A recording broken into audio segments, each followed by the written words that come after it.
কুমির, পোকামাকড় তারা খেয়ে অভ্যস্ত। আপনারা দেখতে পাচ্ছেন এই প্লেসটি থাইল্যান্ড ব্যাংকক কাওসান রোড।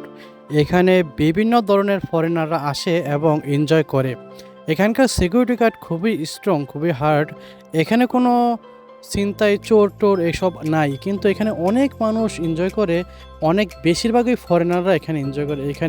এখানে দেখতে পাচ্ছেন তারা পোকামাকড় সাজিয়ে রেখেছে খাবার বিক্রি করার জন্য আর কি। এই যে আপনারা এখানে বিভিন্ন ধরনের ক্লাব আছে, এখানে জামা কাপড় বিক্রি হয়, জুতা, অনেক কিছুই বিক্রি হয় অনেক দামে। আপনারা দেখতে পাচ্ছেন এখানে জীবজন্তু তারা কেটে খাবার বিক্রি করছে ফরেনারদের কাছে। আমি কিন্তু এগুলো খাই না, আমি জাস্ট দেখার জন্য গিয়েছিলাম। কুমির কুমির কিন্তু তারা খায় খুব মজা করে, হয়তোবা তাদের কাছে অনেক সুস্বাদু। থাইল্যান্ডি মানুষ যারা ক্লাবে চাকরি করে তারা রাস্তার মধ্যে দাঁড়িয়ে দাঁড়িয়ে ফরেনারদেরকে তাদের ক্লাবে যাবার জন্য ডাকছে, কিন্তু তারা অনেকেই যাচ্ছে, হয়তোবা অনেকে যাচ্ছে না, অনেকে হয়তোবা দেখার জন্য এসেছে। যেমন আমি ওইখানে গিয়েছিলাম জাস্ট দেখার জন্য আর ভিডিও করার জন্য, এতটুকুই আর কি। এই স্টেট বারগুলো দিনের বেলাতে একেবারেই ফাঁকা থাকে, কিন্তু রাত হলে অনেক জমজমাট হয়ে যায়। আমি যখন দিনের বেলা যাই এখানে দেখি একেবারেই ফাঁকা, মানে মনে হয় না যে এখানে অনেক মানুষ আসে, অনেক ভিড় হয়, অনেক জমজমাট হয়। আসলে তা নয়, রাত্রেবেলা এখানে অনেক জমজমাট হয়ে ওঠে।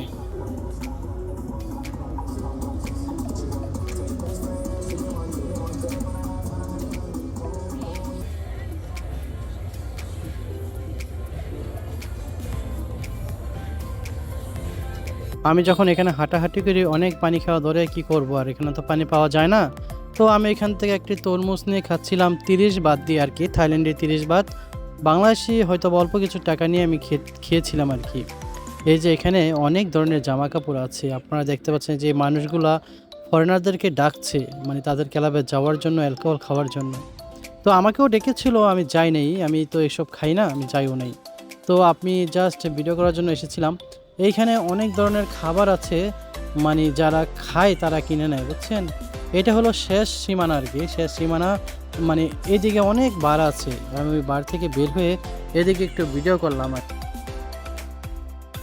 এই যে তারা কুমির বিক্রি করছে, এগুলো কিন্তু ভিডিও করা অ্যালাউ নেই, আমিও লুকিয়ে লুকিয়ে ভিডিও করেছি আপনাদেরকে দেখানোর জন্য আর কি। মুখে বললে তারা বিশ্বাস করবেন না, সেই কারণে আর কি ভিডিও করা। থাইল্যান্ডে কেনাকাটা করতে আসলে অনেক ভালো, কারণ এখানে অনেক সুন্দর সুন্দর জিনিস পাওয়া যায় কম দামের মধ্যে। এই দেখেন তারা মাকড়সা আছে না বিক্রি করছে রাস্তায়, মানে মাকড়সা কে খায় আর জানি না, তারা তো মনে হয় সব কিছুই খেতে পছন্দ করে, এই আর কি।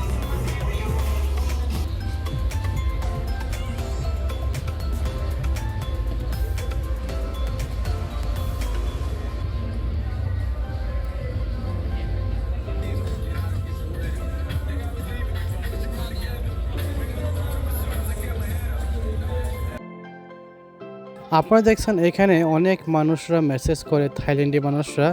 আপনারা জানেন পৃথিবীর মধ্যে থাই মেসেজ কিন্তু সবচেয়ে বিখ্যাত। এই থাই মেসেজ বিভিন্ন কান্ট্রিতে করে থাকে। তো এখানে ক্লাব আছে, অনেক থাই মেসেজ আছে, এখানে বিভিন্ন মানুষগুলা অ্যালকোহল খেতে অভ্যস্ত। আপনারা দেখতে পাচ্ছেন ওইখানে কিন্তু একটা মেয়ে একটা ছেলে ডান্স করছে, 5 জনকে কিন্তু ছেলে মনে হয় না, ওইটা কিন্তু একেবারে মেয়েদের মতোই দেখতে। এখানে এই ক্লাবটা কিন্তু অনেক জমজমাট, অনেক মানুষ তারা অ্যালকোহল খেতে অভ্যস্ত, তারা অ্যালকোহল খাচ্ছে তাদের মন মতো। এখানে বেশিরভাগই কিন্তু ফরেনার, থাই মানুষ কিন্তু এখানে কমই আছে। তো আমি একটু হাঁটাহাঁটি করলাম, রিল্যাক্স নিলাম, এই আর কি।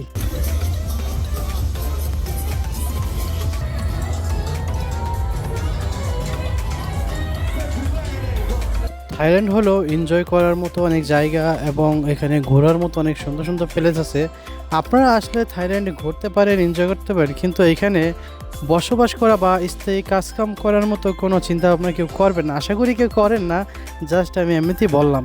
আপনারা দেখছেন থাইল্যান্ডের রোডঘাট এবং ট্রাফিক আইন কানুন কতটা ভালো। এখানে কোনো জ্যামজট নাই, কিছুই নাই, এখানে মানুষ যে যার মতো চলে। দিন রাত 24 ঘন্টা এখানে মানুষ হাঁটাহাঁটি করলেও কেউ কিছু বলে না। থাইল্যান্ডের মানুষ একটা জিনিস তারা ভালো জানে, তারা মারামারি, ঝগড়া, বিবাদ এগুলো পছন্দ করে না, অনেক সম্মান দেয় ফরেনারদেরকে।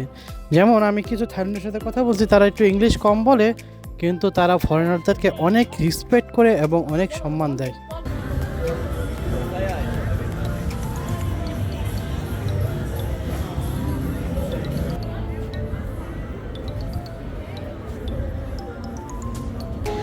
এই রোডটি হলো থাইল্যান্ডের কাওসান রোডের পাশের আরেকটি রোড। এই রোডটির নাম আসলে জানি না। এখানে অনেক থাই মেসেজ আছে, দেখছেন আপনারা ভিডিওতে দেখতে পাচ্ছেন। তো এই এলাকাটা একটু নিরিবিলি, এখানে বেশিরভাগ মানুষই খাবার খাওয়া দাওয়া করে। অনেক রেস্টুরেন্ট এখানে আছে খাবার মতো আর কি। এখানে অ্যালকোহলটা নাই এই প্লেসটাতে, এখানে শুধু খাওয়া দাওয়া করে আর কি মানুষ।